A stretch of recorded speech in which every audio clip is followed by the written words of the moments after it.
नमस्कार मित्रांनो, अंमळनेरची गोष्ट आहे. प्रवीण व किशोरी. आता हे दोघं तरुण जोडपं नुकतंच लग्न झालेलं आहे. आता प्रवीण हा माझा मित्र आहे, त्याचं नुकतंच लग्न झालेलं होतं. आता किशोरी ताईचे माहेर चोपडा तालुक्यातील सातपुड्याच्या कुशीत एक लहानसे गाव. दीपावली जवळ आली. आता लग्न होऊन त्यांना 1 वर्ष झालं. तर पहिली दीपावली होती. दीपावली जवळ आली. प्रवीण भाऊजवळ स्वतःची कार होती. त्याने विचार केला, किशोरी वहिनींना तो म्हणाला की काही घाबरू नको, मी तुला घरी पोचवून दिली बरोबर. आता दीपावलीसाठी प्रवीण भाऊने गाडी काढली. रात्रीचे 8 वाजले होते. अंमळनेर इथून ते निघाले. प्रवीण भाऊचं दुकान होतं, त्याच्यामुळे तो म्हणायचं की बा मी दिवसा काही पोचवणार नाही, मला दुकान बंद ठेवावं लागतं, मी रात्री आपण निघू आणि तुला बरोबर पोचवून देऊ आणि सकाळी लवकर येईल. किती दूर आहे तुझे गाव? चोपड्यापासून अगदी जवळ आहे. आणि सकाळी आलं म्हणजे 10 वाजेशी मी घरी येऊन गेला आणि लगेच दुकान उघडता येईल मला. झाला. मग प्रवीण भाऊने गाडी काढली. रात्रीचे 8 वाजले होते. अंमळनेरवरून ते निघाले. अंमळनेर ओलांडलं. पुढे गडखाम, पातोंडा, शांत वातावरण होतं. पातोंडा आलं आणि पातोंड्याच्या पुढे जायला लागले तर त्यांना जाणवलं खरंच तापी काठला खूप थंडी असते. किती थंडी पडलेली इथं. आता स्वेटर टोपी यांनी घेतलेलं होतं, पण त्यांना असं वाटलं नव्हतं. दीपावली तर आता 2-3 दिवसानंतर दीपावली होती. दीपावली झालं खूप थंडी पडते. पण किशोरी बहिणी म्हणाली, हो हे तापी काठला आहे ना खूप थंडी असते, अंमळनेरला कमी असते. इथं पाणी भरपूर आहे तापी काठला आणि संपूर्ण बाग आहे ती. सावकड्याच्या पुलाला, सावकड्याच्या पुलावर शांत वातावरण होतं. सावकड्याचा पूल ओलांडला. पुढे आले. आता पुढे गाडी शांतपणे चालू होते, गप्पा मारत होते मस्त. प्रवीण भाऊने काय केलं, मग गाण्याची कॅसेट लावून दिली. मंद आवाजात गाणं चालू होते. दोघं अगदी मजेशीर प्रवास करत होते. प्रवीण भाऊ म्हणाले की बघा आता तुला सोडतो, रात्रभर थांबतो, सकाळी लवकर निघून येईल. मग झालं. गप्पा मारता करता चोपडा जवळ यायला लागला. चोपडा दिसला. चोपडा आलं. त्यांच्या यावं रस्त्याला त्यांना वळायचं होतं. पुढे आले. तेवढ्यामध्ये त्यांची गाडी एकदम, अरे गाडीला काय झालं? किशोरी वहिनी म्हणाल काय झालं? अहो नाही गाडी पंक्चर झाली बघ माझी. चोपडा आल्यावरती गाडी पंक्चर झाली. आजूबाजूला पाहायला लागलं कुठं एखादं गॅरेज दिसतो का? पानटपरी चालू होते. त्याला विचारलं, बाबा रे इथं जवळ कुठं गॅरेज आहे? त्याने समोर पुढे गेलं का, यावर रस्त्याला लागलं का, लगेच कोपऱ्यावरतीच गॅरेज दिसेल तुम्हाला. झालं. मग प्रवीण मला असं वाटलं चला बरं याला. गेली तिथं. गाडी तशी चालूच होती. पंक्चर गाडी पण हळूहळू तिथपर्यंत गॅरेजपर्यंत पोहोचले. बस गाडी थांबवली, उतरले. गॅरेजवाला सांगितलं, बाबा गाडी पंक्चर झालेली, आम्हाला पुढे जायचे. गॅरेजवाला म्हणाला, बाबा हे दुसरे 2-3 लोक उभे आहेत, यांचं काम, गाडीचं कामं चालू आहे, ते झालं का लगेच मी तुमची गाडीचं पंक्चर काढून देतो. त्याला बस यांना काही इलाज नव्हता, उभे राहिले. मग बाजूच्या एक हॉटेल चालू तिथं गेले. दोघांनी मस्तपैकी चहा वगैरे पिला. मग गॅरेजवाल्याने यांच्या गाडीचं पंक्चर काढायचं काम सुरू केलं. पंक्चर वगैरे गाडीचं काढलं, व्यवस्थित गाडी ओके करून दिली. चोपड्याला पोचले तर 9 वाजले होते आणि आता पंक्चर काढत 2 तास कुठं निघून गेले यांना समजले नाही. 11 वाजून गेले होते. गॅरेजवाला म्हणाले, बाबा रे तुम्ही ज्या गावाला जातात ना ते गाव जरा घनदाट झाडी ते सातपुड्यामध्ये कुशीत आहे, जरा सांभाळून जा रे बाबा. रात्रीच्या वेळेला काय त्या रस्त्यावरती वाघ, बिबटे, कोल्हे, लांडगे असतात बरं आणि सुमसाम असतो. पण तुम्ही असं दिवसा जायला काय झालं होतं? पण प्रवीण भाऊने त्यांच्या अडचण सांगितले, बाबा रे माझे पण दुकान आहे, दुकान कोण बंद ठेवतो म्हणून मी विचार केला काय अंमळनेर ते चोपडा किती अंतर आहे, रात्री निघून लगेच सकाळी चाललं जाऊ. तो म्हणते, बाबा रे जा पण जरा सांभाळून जा, नाही तर मग गावात जर तुमचे कोणी ओळखीचे असेल ना तर इथं मुक्काम करा, जाऊ नका त्या भागात. रात्रीची वेळ आहे, त्या भागात फार खतरनाक रस्ता आहे तो. मग त्यांनी विचार केला नाही जे होईल ते चला. आता काय पंक्चर काढला गेलं. गाडी एकदम ओके, पेट्रोल वगैरे माझी फुल आहे गाडीत. निघाले. चोपडा सोडलं त्यावेळेला 11 वाजून गेले. ते पुढे आल्यानंतर 15 मिनिटं झाले. मग बरंच अंतर पुढे आल्यानंतर त्यांना किशोरी वहिनीच्या गावाचं पाटी दिसली. यावर रस्ता, मेन रस्ता सोडला आणि लहान रस्त्याने गाडी वळवली. प्रवीण भाऊ सावकाश गाडी चालवत होते. किशोरी वहिनी म्हणाली, गाडी जरा हळू चालवा बरं का, रस्ता कच्चा आहे आणि घनदाट जंगल इकडे, सांभाळून चाला. आणि काही दिसलं ना तर सावध राहा बरं, एक चोर दरोड खोरबी असतं, आपल्या खरंच उशीर झाला. मी तरी तुम्हाला सांगत होते ना की दिवसा जाऊ. तेव्हा नाही आपण संध्याकाळी जाऊ. पण एवढी रात्री मला वाटलं नव्हतं. प्रवीण भाऊने मला तरी कुठं वाटलं की बा, आणि गाडी पंक्चर होऊन कुणाला माहीत होतं. चला असे गप्पा मारताय पुढे निघाले. त्याच्या गावाच्या रस्त्याला लागलं, शांत वातावरण, एकदम घनदाट झाडी आणि गाडी चालते. फक्त एक गाडी जेणे एवढा रस्ता होता. प्रवीण भाऊला जरा धाकधूक वाटायला लागली, बापरे अशा रस्त्यात जर एखादा वाघ वगैरे आला तर. किशोरी वहिनी म्हणाली, बाबा रे वाघ बीक तर जाऊ द्या, पण या भागात की नाही रात्रीच्या वेळेला असे दरोडे खोरबी असतात, मोटरसायकल वगैरे गाडी आमच्या गावाला की नाही रात्री झाली 8 वाजल्यानंतर कोणीही जात नाही की 8-9 वाजेच्या आत सर्व वापस येऊन जातात.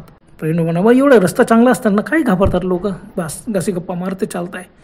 पुढे गाडी चालवता आता 7-8 किलोमीटर येऊन गेले ते यावळ रस्त्यापासून किशोरी वहिनींचं गाव निदान 15 किलोमीटर होते. 7-8 किलोमीटर पुढे आले आणि काय झालं कुणास ठाऊक, एकदम गाडी एकदम बंद पडून गेली. अरे गाडीची लाईट बी एकदम बंद होऊन गेली. लाईट बंद झाले, मधल्या लाईट चालू होते, बाहेर हेडलाईट होते ना ते सुद्धा एकदम बंद होऊन गेले आणि गाडी बंद. काय झालं किशोरी नाव, काय झालं तर समजत नाही काय झालं. तर मग प्रवीण भाऊने गाडी थांबवली, गाडीची लाईट चालूच ठेवली मंद कशानं आणि मधले लाईट चालू, हेडलाईट बी चालू. उतरला त्यांनी काय केलं, सोबत बॅटरी घेतली, उतरले. लगेच बोनेट उघडलं, बघता गाडी इकडे पहा तिकडे पहा, काहीच नाही समजतच नाही काय झालं. तर गाडी तर सर्व ओके, गाडी का बंद पडली असं ते म्हणतं. उभे राहिलं, आजूबाजूला पाहिलं. मग एकदम प्रवीण बोलला, एकदम अंगाला काटायला, बापरे. किशोरी वहिनी म्हणा, हो तू मध्ये या गाडीत बसा. पण प्रवीण भाऊ पाहता आजूबाजूला घनदाट जंगल, शांत वातावरण, काय करायचं. तो म्हणाला, बाबा मी किती बघतोय की गाडी सर्व ओके ना, गाडी का सुरू होत नाही. पुन्हा मध्ये गाडीत बसला, खूप प्रयत्न केला पण गाडी सुरू होत नव्हती. काय करायचं. किशोरी नाव रात्री होऊन गेली, बघितलं का किती वाजले आता, तर 11:30 झालेले आहेत. बापरे. मग आता दोघं एकदम घाबरले, बापरे घनदाट जंगल, आपण दोघं एकटे.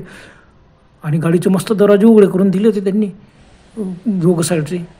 प्रवीण भाऊ बसला होता स्टेरिंग जोड आणि त्यांचा दरवाजा उघडा, तर तिकडच्या दरवाजा किशोरी वहिनीने पटकन दरवाजा लावून घेतला. नाही एखादा वाघ वगैरे आला, लहान आला तरी काही खरं नाही बाबा, आता करायचं काय. प्रवीण विचार करा. मग त्यांनी म्हणे, अरे आपण विसरलो, अरे मोबाईल घरी फोन करा, घरचं कोणीतरी मोटरसायकल, आपण गाडी इथंच सोडून देऊ आणि मोटरसायकलवर चालला जाऊ. झाला. त्यांनी खूप प्रयत्न केला पण म्हणजे फोनच बंद होऊन गेले, रेंज वगैरे काहीच नव्हती. किशोरी वहिनी म्हणाली, तुम्ही असं करा, आपल्या घरी फोन कराल, घरचे लोक गेली त्यांना फोन करून सांगतील माझ्या घरी आणि ते येतील. घरी आई वडील होतं प्रवीण भाऊंचे, रेंजच मिळत नाही तर फोन कुठून लागणार. मग किशोरी वहिनीनं आपलं पर्समधून मस्त मोबाईल काढला, पाहिला, अरे खरं रेंज नाही इथं, काय करायचं का, रात्रभर आपल्याला इथं थांबावं लागेल. दोघांच्या अंगाला एकदम काटा आला, काय करायचं. बापरे. प्रवीण भाऊ जास्त काय घाबरले. किशोरी वहिनी सोबत आणि ते प्रवीण भाऊ, बाबा आपण एकटे नाहीत, आपल्यासोबत आपली मिसेस आहे, आता कसं होईल ते, काय करायचं आपण. तो म्हणाला, किशोरी अरे काय करायचं. बापरे. बसले शांतपणे, इकडे पहा तिकडे संपूर्ण घनदाट जंगल. मग हिंस्र प्राण्यांचे आवाज यायला लागले, रातकऱ्यांचे कर आवाज. पुन्हा प्रयत्न करून बघताय प्रवीण भाऊ पण नाही गाडी सुरुवात. त्यानं पुन्हा बघा ते इंजिन वगैरे काहीतरी बिघडलं असेल. त्यानं मी बघितलं ना, सर्व काहीच नाही, सर्व ओके, काय असं. आणि असं गप्पा करता येते तेवढ्यामध्ये एकदम बाजूला असं भयान वाटायला लागलं त्यांना, भीतीमुळे की बापरे आता का रात्रभर आपल्याला इथं थांबावं लागेल, सकाळीच जायचं. किशोरी म्हणायचा इलाज नाही आहे, बघा दरवाजे वगैरे सर्व पॅक करा आणि इथं आपण मस्त गाडीचं चुपचाप बसून लाईट चालू ठेवा. मात्र ते मंद कसे ना, पण लाईट मस्त चालू होते पुढे बी गाडीचं पोगस. म्हणजे कोणाला तरी आला तर प्रेमदेव म्हणाला, कोणीतरी आलं तर बरं आपल्याला मदत मिळेल. किशोरी वहिनी म्हणाली, अहो रात्री इथं घंटा जंगलात कोणीच येत नाही, जे होईल ते आता बस देवाचं नाव घ्या आणि इथंच बसून राहा गाडीत. ते बसून राहिलं पण तरी प्रवीण बोलला, वाटलं नाही. पुन्हा मी पुन्हा दरवाजा उघडला आणि बाहेर आला. बोनट उघडील तेवढ्यामध्ये त्यांना एकदम जाणवलं, थंडगार वारा जुळून एकदम त्याच्या अंगाला काटायला. अरे असं कसं झालं, खूप थंडी वाजायला लागली, जसं काही एवढी थंडी कसं काय पडली. थंड वारा व्हायला लागला, वादळ सुटलं, वारा जोरात वाहतोय. किशोरीने, अहो मध्ये बसा, वारा वादळ कसं काय सुटला. पटकन ते मध्ये बसले. त्यांना जे होईल ते आता काय करायचं. किशोरीने ना, अहो बाबा काय करणार. आणि तेवढ्यात ढगांच्या गळगळाट, विजा चमकल्यात आणि झिम पाऊस सुरू झाला. बास. दोघं विचार करायला लागले. प्रेम बोला, आता दिपाळी आलेली आहे आणि पाऊस कसं काय सुरू. किशोरी वहिनी म्हणाला, हो दिपाळी झाल्यावर बी पाऊस येतो, असा अचानक एका वेळेला पाऊस येतो. आणि आता पहाडी सर्व संपूर्ण बघितलं का किती जंगल आहे, त्या जंगलामुळे केव्हाही पाऊस येतो इथं. बापरे. शांत वातावरण, रातकऱ्यांचा आवाज आता बंद झाला, पावसाचा जोरात आवाज, पाऊस पानावर पडतोय, पानांचा आवाज, मुसळधार पाऊस चालू आहे. 10-15 मिनटं शांत बसून राहिली, इलाज नव्हता. बाहेर पाऊस चालू आहे जोरात आणि अचानक हळूहळू पाऊस वेग कमी झाला आणि पाऊस थांबला. बापरे. यांना हे सरलं, बापरे जे बरं झालं बाबा. असं कसं काय ऐनवेळवरती पाऊस येतो दिपाळी आणि काय असं थंडगार वारा, इतकी थंडी वाजायला लागली. बापरे आपण आता जंगलात सापडलो. पुन्हा प्रयत्न करायचे पण मोबाईलची रेंज मिळतच नव्हती. करणार काय, कुणाला सांगणार. आणि घरून निघताना त्यांनी किशोरीने माहेरी सांगितलं होतं जेव्हा मी रात्री निघू, पण निघताना हे विसरूनच गेले की आपण आता रिंग करायला पाहिजे नव्हती. डोक्याला हात लावून गेलं. बापरे आपण घरी तरी सांगितलं असं. उशीर झाला म्हणून एखाद्या ते पाहत आले असते. किशोरीनं कशाला पाहत आले, फोन केल्याशिवाय ते कसं काय येणार आपल्याला पाहत. रात्रीच्या वेळेला आपण निघालो एवढं जरी सांगितलं असं तरी शक्य नव्हतं. ते कुठे सुटले असतं त्यांनी एवढ्या रात्री. भीती वाटायला लागली. हिंस्र प्राण्यांचा आवाज यायला लागला. पुन्हा रातकिळ्यांचा आवाज जोरजोर आणि बळकांचा डराव आवाज हे आणि रातकिळ्यांचा आवाज मध्ये भयान आवाज यायला लागले. जंगलामध्ये इकडे तिकडे प्राणी पडत आहे कोल्हे लांडग्यासारखं. किशोरी वहिनी म्हणाली बघा काच सर्व लावून घे बाबा आपण बसून राहू. का सांगतो तो वाघ बी लपले तर. ओ बापरे त्यांना काही घाबरायचे नाही. जे होईल ते, पण वाघ बी आला ना ते होणार आहे. तेवढ्यामध्ये त्यांना काहीतरी 2-3 काळ्या आकृत्या येताना दिसल्या. त्यांना वाटलं अरे माणसं आहेत. बरं झालं अरे एवढ्या रात्री माणसं कसं काय फिरत आहे.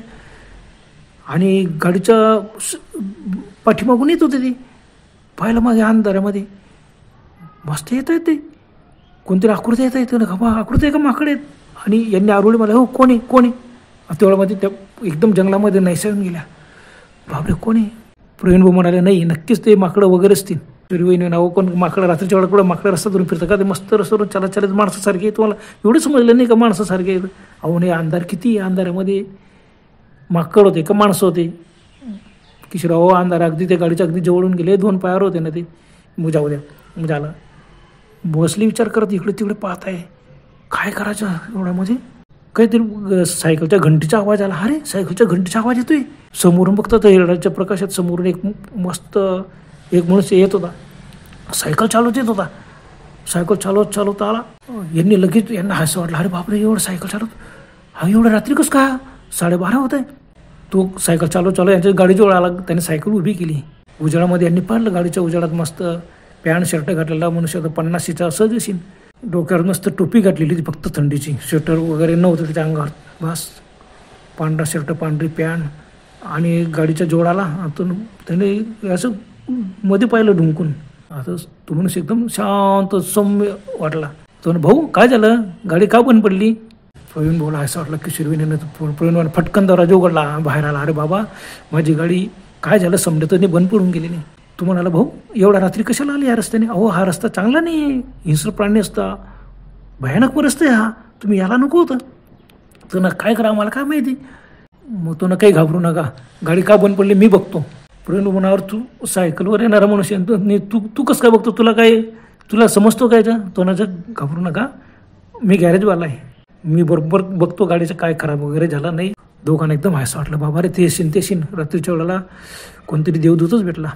त्याने लगेच सायकल स्टँडला लावली पुढे आणि सायकलला एक बॅग लटकवलेली होती. पाठीमागे कॅरीला एक बॅग होती. वजनदार बॅग काढली. त्याच्यात अवजार होते. अरे तर हो मी बरेच अवजार माझ्यासोबतच ठेवतो. मी कुठेही गेलो होतो कसं आहे रस्त्यात कोणाची गाडी बंद पडली काय पडली तर मी मदत करतो. खाली उतरली पाय मोकळे केले. इकडे तिकडे पाहिलं पाण्याची बाटली काढली. पाणी पिलं दोघांनी. तो म्हणा भाऊ पाणी घ्या. तो नाही मला पाण्याची काही आवश्यकता नाही. प्रवीण भाऊ बॅटरीचे उजेड दाखवत होता. त्यांनी पाहिलं इकडच्या तिकडच्या नळ्या चेक वगैरे त्यांनी चालू होतं. तुम्ही काही काळजी करू नका मी तुमची गाडी दुरुस्त करतो. अहो मी स्वतः गॅरेजवाला आहे. मग प्रवीण भाऊ विचारतो भाऊ तुमचं नाव काय. तो ना बाबू. काय बाबू गॅरेजवाला. बापरे तुमचे गॅरेज कुठे हो. का असं सायकलवरच फिरतात तुम्ही गाड्या दुरुस्त करत. प्रवीण भाऊने मुश्किलपणे विचारला. तो नाही भाऊ अहो थोडंसं पुढे गेलं ना 1 किलोमीटर अंतरावरती वडाचं झाड मोठं तिथं माझं गॅरेज आहे. मी दिवसा चालवतो पण आज मला काम होतं उशीर झाला म्हणून मी आता घरी निघालो. आणि काय आहे मी सोबतच साहित्य ठेवतो. कोणाची गाडी वगैरे रस्त्यात कुठेही बंद पडली काय पडली मी दुरुस्त करून देतो. तुम्ही निश्चिंत राहा मी तुमची गाडी दुरुस्त करून देतो. बाबू जो होता 50शीचा मनुष्य होतो. यांना एकदम वाटलं बापरे बरं झालं. प्रवीण भाऊ मस्त बॅटरीचे उजेड दाखवते. एक खोलून वगैरे चेक करत घेता पाहता संपूर्ण मशिनरी बघतोय तो. 15-20 मिनटं गेले गाडी काही सुरस्त होत नाही. मग काही भाग त्याने पाना पिंचीसने खोललाच आणि व्यवस्थित केलं. काही नट बोलट काढले ते लावलेत. गॅरेजवाला म्हणाला बाबा रे माझं नाव बाबू आहे. कशी गाडी हो मी ती दुरुस्त करणार म्हणजे करा. मला इंजिनमधलं सर्व समजतो. काही तुम्ही चिंता करायचं नाही. प्रवीण बोला खूप आनंद झाला. हायसं वाटला. गाडी वगैरे संपूर्ण त्यांनी पाहिलं. त्यांनी सांगितलं की भाऊ तुम्ही आता बसा आणि गाडी सुरू करून बघा बरं गाडी सुरू होईल म्हणजे होणारच. बस प्रवीण बोला एकदम आनंद झाला. प्रवीण भाऊ बसले, चावी लावली, गाडी सुरू करायचा प्रयत्न केला, लगेच गाडी सुरून गेली. अरे वा, एकदम ओके, एकदम आनंद झाला. मग किशोरी वहिनींनाही आनंद झाला. त्याने भाऊ खरंच खूप तुम्ही मस्त काम करून दिलं आमचं. मग त्याने बोनेट वगैरे लावलं, पुढे आला. त्याने भाऊ असं घाबरायचं नाही, मी आहे ना, आणि या रस्त्याने गाडी केव्हा बी कुठेही बंद पडली ना, मी बरोबर येऊन जातो. भाऊ तुम्ही कसं काय बरोबर येतात, तुम्हाला कसं कसं होतं. तर बाबू म्हणाला, अरे बाबा मी सांगतो फक्त, जर रस्त्यावरती गाडी बिगडी बंद पडली ना या रस्त्याने, तर मी असतोच, मी बरोबर येतो आणि चिंता करायची नाही. बरं तुमची गाडी दुरुस्त झाली ना, तुम्ही आता आनंदाने जा.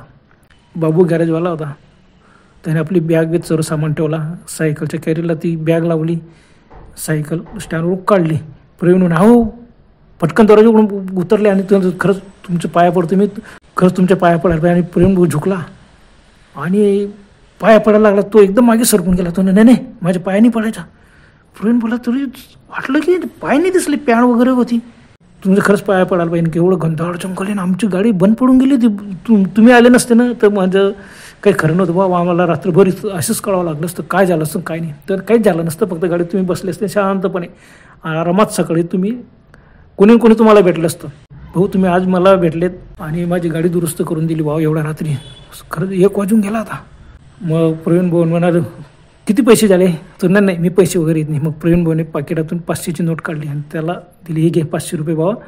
ते बाबू भाऊने पैसे घेतलेच नाही, याने खूप आग्रह केला, खिशात टाकून दिले पैसे. पण ते बाबू भाऊने पटकन खिशातून पैसे काढले आणि यांच्या हातात कोंबले. नाही मी तुम्हाला संकट काळात तुम्हाला मदत केली, आणि संकट काळात जर कोणालाही मदत केली ना त्याचे पैसे घ्यायचे नसतात. नाही तर मग त्या मदतीला काय अर्थ आहे.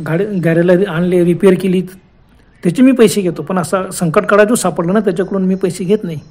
ते बाबू भाऊने फटकन सायकलवर बसले आणि म्हणाले, भाऊ आता सांभाळून जा, काही जास्त दूर नाही, 7-1 किलोमीटर अंतरावरती गाव आहे, आणि सांभाळून जा, काहीच होणार नाही बस. आणि लगेच सायकल काढली ना, अंधारात दिसेनासे झाले. पुरण विचार कमाले. नाही याने भाऊने पैसे दिले ना, आपण सकाळी येऊ, की मी जाताना सकाळी जाईल ना, तर गॅरेजवरती त्याला पैसे देऊन दिल्याशिवाय जाणार नाही. काय अशी माणसं असतं, खरंच देवदूत आहे. प्रवीण भाऊ गाडीत बसले, गाडी सुरू केली. प्रवीण भाऊने सावकाश गाडी चालवतो, थोडंसं पुढे आले, बघता इकडे तिकडे वडाचे झाड लागला. ते नाही बघा, त्या वडाच्या झाडाजवळ ते गॅरेज आहे, बाबू गॅरेजवाला. गेली तिथं तर वडाचं झाड होतं, पण गॅरेज वगैरे काहीच नव्हतं. आजूबाजूला पाहिलं, गाडी उभी केली, पाहिलं शांत वातावरण, काहीच नाही. थोडंसं पुढे आले, अजून रस्त्यात पाहतायला अजून दुसरं वडाचं झाड मिळेल का, कुठंच झाड नव्हतं रस्त्यावरती, कुठेच गॅरेज वगैरे काही नव्हतं, आणि वडाचं झाडसुद्धा भेटलं नाही. रात्रीच्या वेळा रस्त्यावरती एकदम घनदाट जंगल, शांत आता. गाडी चालवत घरी आलेत. घरी पोचले, किशोरी वहिनींच्या माहेरी बरोबर पोचले. एवढा रात्री दरवाजा ठोठावला. किशोरी वहिनीने आवाज दिला, मी आले. हां, सर्वांना आश्चर्य, पटकन बाहेरच्या लाईट लागली, सर्व आले. अरे एवढ्या रात्री कसं काय आले तुम्ही, आणि तुम्ही फोन तर करायला पाहिजे होता. प्रवीण भाऊ म्हणा, बाबा मी सर्व विसरलो. मग इतकं वेळ बघितलं का, किती वाजले आता, 2 वाजून गेलेले आहेत. हो बापरे, एवढ्या रात्री तुम्ही याला नको. किशोरी वहिनीचे आई वडील भाऊ सर्व बाहेर आलेत. मग ते पटापट त्यांनी त्यांच्या बॅगा वगैरे घेतल्या, मध्ये नेल्या, गाडी साईडला व्यवस्थित पार्किंग केली आणि आळीमध्ये आले, बसले. मग सर्व म्हणाले, बाबा रे असं रात्री बेरात्री प्रवास करू नये, यायचं तुम्हाला दिवसा एवढं का तुम्ही दुकान करता हो, एखाद दिवस दुकान बंद ठेवायचं, आणि आता बघा आता तुम्ही 4-5 दिवस जायचे नाही. नाही असं कसं, मी सकाळी जाईल ना. सर्वांनी विचारलं की एवढा उशीर झाला, एवढा उशिरा का निघाले तुम्ही, लवकर निघाला पाहिजे. तर मग तुम्ही जे संध्याकाळी 7-8 वाजता निघले असले ना, तरी 2-2.5 तासामध्ये तुम्ही येऊन गेले असते, 9-10 पर्यंत. तू आता 2 वाजून गेले ना, इतका वेळ कसं काय, एवढा उशिरा कसं काय निघाले. मग रस्त्यावर काय चोपड्याला गाडी पंक्चर झाली, पुढे आलो तर पुढे ते गाडी बंद पडून गेली, इंजिन वगैरे सर्व बंद. मग वहिनी म्हणाला, हो बाबा बरं झालं, तो बाबू गॅरेजवाला भेटला आणि त्यांनी आमची गाडी दुरुस्त करून दिली. बापरे, आई वडील ना भाऊ एकदम आश्चर्याने पाहायला लागले. अरे काय सांगतो तुम्हाला, कोण भेटला, काय नाव सांगितलं तुम्ही. प्रेम म्हणा, हो बाबू गॅरेजवाला. अहो, आणि कुठे भेटला. यांनी सांगितलं की ते पुढे एका ठिकाणी, इथून 7-8 किलोमीटर अंतर आमची गाडी बंद पडली, तसं थोडंसं खोलगट भाग होता, तिथंच बंद पडली ती नेमकी दरीमध्ये. इतकं घनदाटचं, इतकी भीती वाटत होती, पण नशीब की सायकलवर आलेत बाबू गॅरेजवाला आणि आमची गाडी दुरुस्त केली. सर्व एकमेकांकडे आश्चर्याने पाहायला लागले. तर असं काय बघतात तुम्ही, भूत बघितलं सांगितलं.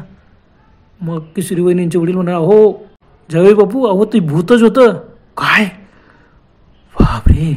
प्रवीणभाऊच्या अंगाला सरकून काढायला, किशोरी वहिनी थरथर कापायला. अहो भूत होतं कसं काय, मग त्यांना आम्हाला काय आमची गाडी दुरुस्त करून दिली. मग सर्वांनी सांगितलं शांत व्हा. त्यानं पाणी वगैरे दिलं प्यायला, आहे बघा, हा बाबू गॅरेजवाला खूप चांगला होता. तो सायकलीने त्याच्या जवळच गाव आहे, 2 किलोमीटर अंतरावर, तिथून तो यायचा. गॅरेज टाकलं होतं, दिवसा फक्त गॅरेज चालवायचे, जास्तीत जास्त 8-9 वाजेपर्यंत लाईन वगैरे सर्व गॅरेजला होतं, सर्व होतं. मग काय झालं एक दिवशी त्याला अचानक भर दुपारच्या वेळेला अटॅक आला आणि तो मेला. हो बापरे, मेला. हो, 50 वर्षाचं होतं बिचारायचं आणि मेल्यानंतर मग घरच्या लोक ते गॅरेज वगैरे सर्व तिथून काढून घेऊन गेलेत. कमाली. अहो तो मेला. मग आम्हाला तर त्याने सांगितलं बाबू गॅरेजवाला. मग त्याने सगळं कसं ते वर्णन विचारलं. मग प्रवीण भाऊने सांगितलं की बाबा मध्ये पांढरं सफेद पॅन्ट, पांढरं शर्ट आणि चेहऱ्याचे वर्णन केलं होतं. हो बरोबर आहे, बाबू गॅरेजवालाच होता तो. वहिनी आणि प्रवीण भाऊ एकमेकांच्या तोंडाकडे पाहिला. खरंच प्रवीण भाऊ म्हणाले, मामा अहो तो भूत होता तर त्याने आम्हाला मदत कशी केली, गाडी बंद पडलेली त्याने दुरुस्त करून दिली. जय बापू, अहो तो स्वभाव इतका चांगला होता ना, रात्री बेरात्री केव्हाही फोन केला काही यायचं आणि रस्त्यावरती कुठेही गाडी बंद पडली कोणी फोन बी केला तर लगेच जायचा, गाडी दुरुस्त करायचा. आणि तू माहिती आहे का, गावात ते गाव ते त्याच्या गॅरेजपर्यंत नेहमी तो सायकल जास्त वापरायचा. स्वतः गाड्या दुरुस्त, मोटरसायकल असो, मोठी कार असो, सर्व गाड्या दुरुस्त करता येत होत्या त्याला. पण त्याचा स्वभाव फार चांगला होता आणि तो अजूनही बऱ्याच लोकांना दिसतो. रात्रीच्या वेळेला काही लोक मोटरसायकलवर येतात ना, तो सायकलवर जाताना दिसतो. पण एवढं की कोणाला काहीच करत नाही, पण त्याला बघितलं का लोक घाबरून जातात. आता रात्रीच्या वेळेला तर कोणी जास्त जातच नाही, पण क्वचित एखाद्याला उशीर झाला मोटरसायकलने येताना बरेच जण सांगतो की बाबू गॅरेजवाला की नाही रस्त्यावरती सायकलने जाताना दिसतो. तुम्ही किती भाग्यवान की आज तुमची गाडी बाबूने दुरुस्त करून दिली. बाबू गॅरेजवाला खरंच मेल्यावर सुद्धा त्याचं नाव अजून निघतोय. प्रवीण भाऊ आणि किशोरवीने एकमेकांच्या तोंडाकडे पाहायला लागले. खरंच ना, कमाल आहे, भूताने आमची गाडी दुरुस्त केली. पण भूत असतं तर अहो मी त्याच्या खिशात पैसे टाकले, त्याच्या अंगाला हात लावला मी. म्हणे भूताला तर अंगाला हात लावला तर हवेतून हात चालला येतो म्हणे. किशोरी वहिनींचे वडील म्हणाले, जावई बापू तसं नसतो, भूताला जसं वाटलं तसं तो आकार धारण करू शकतो. तुम्ही त्याच्या अंगाला हात लावला, त्याने तुमच्या अंगाला अहो एवढं स्क्रूड्रायव्हर पाण्याने तुमची गाडी दुरुस्त करून दिली. भूत काही करू शकतो. पण काही असो, खरंच आमचा बाबू गॅरेजवाला खरंच चांगला आहे. मेल्यावर खरंच तो अनेकांना दिसला, पण आज तुम्ही भाग्यवान, ह्या 5 वर्षात तुम्ही पहिले की तुमची गाडी त्याने दुरुस्त केली. बापरे, प्रवीण भाऊ बापरे, अहो माझ्याकडून पैसे सुद्धा घेतले नाही त्याने. प्रवीण भाऊ म्हणाला, खरंच आता लोकांना रात्री बेरात्री आला गाडी बिघडली तर काही घाबरायचं कारण नाही, बिंदास त्यांनी बाबू गॅरेजवाल्याला हाक मारायचं, बाबू भाऊ या आमची गाडी दुरुस्त करून. खरंच तो येईल का, दुरुस्त करीन का? किशोरी वहिनीचे वडील म्हणाले, हो खरंच तो इतका चांगला आहे ना, तुम्ही जंगलात गेले आणि तुम्हाला दिवसा बी हाक मारली तुम्ही तर खरंच तो येईल. बापरे, हो पण तो 5 वर्षापूर्वी मेलेला आहे आणि त्याच्या नावाने कुणा हाक मारीन आणि तो दिवसा आला तर त्याला बघूनच लोकांना हात फिरवून देईन.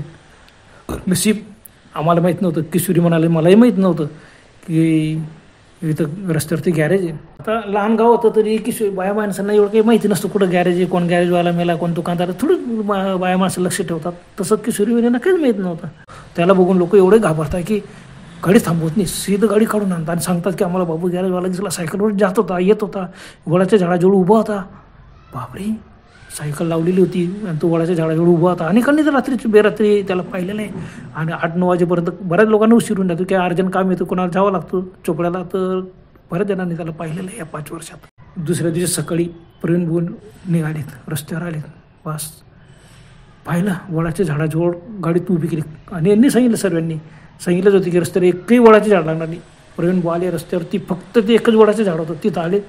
मग त्यांच्या लक्षात गेले की बरेचसे असं बांधकाम होतं, काही शेडचं पडलेलं होतं, म्हणजे काहीतरी अवशेष पडलेलं होते की इथं गॅरेज होते. कोणालाही वाटेल की इथं काहीतरी होतं बुवा, गॅरेज किंवा एखादं दुकान होतं.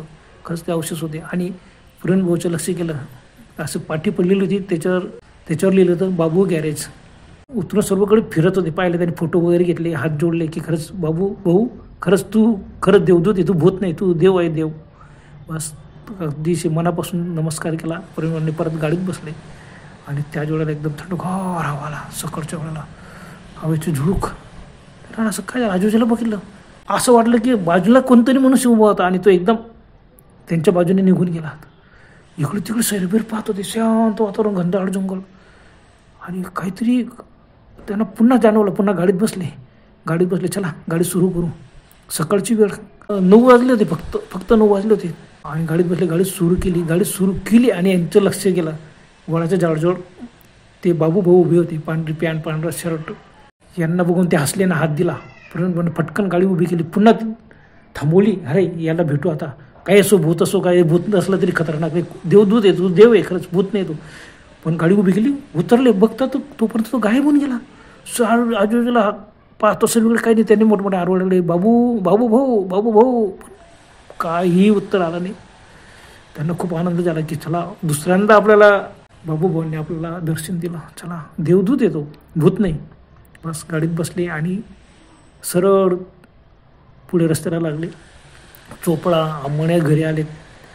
त्यांना ते सर्व आनंदाने गोष्ट सांगतात. मग किशोरी वहिनीसुद्धा सर्वांना सांगतात की आम्हाला बाबू गॅरेजवाल्याने गाडी दुरुस्त केली. पण कोणी विश्वास ठेवेल, काय माहिती खरं खोटं, ते किशोरी वहिनींनाच माहीत की ते प्रवीण भाऊंनाच माहीत. कोणीही त्यांच्या गोष्टीवर विश्वास ठेवत नाही. पण एक गंमत म्हणून मात्र ही गोष्ट सर्वांना सांगतात की बा प्रवीण भाऊची गाडी की नाही बाबू गॅरेजवाल्याने दुरुस्त केली, भूताने दुरुस्त केली. पण प्रवीण म्हणतो नाही, भूताने नाही, देवदूत होता तो, देवदूताने दुरुस्त केली, तो भूत नाही. मित्र, खरंच ते खरं होतं का की अशा गोष्टी खरंच घडतात? जे चांगले माणसं असताना ते मेल्यावरसुद्धा खरंच भूत जरी बनले ना, ते चांगलेच वागतात. पण ते भूत का बनतात काय माहीत, कुणालाच याचा हिशोब माहीत नाही, परमेश्वरालाच माहीत. चांगले माणसं भूत बनतात, वाईट माणसं तर भूत बनतातच, सर्वांनाच माहिती. पण चांगले माणसंसुद्धा भूत बनतात. खरंच बाबू गॅरेजवाला अजून त्या गावात सर्व नाव काढतात. वाऱ्यासारखी बातमी सर्व गावाला पोहोचली की खरंच बाबू मेल्यावरसुद्धा अमर आहे. बरं तर मित्रांनो, आज पुरतं एवढंच. पुन्हा भेटूया लवकरच. तोपर्यंत गुड बाय.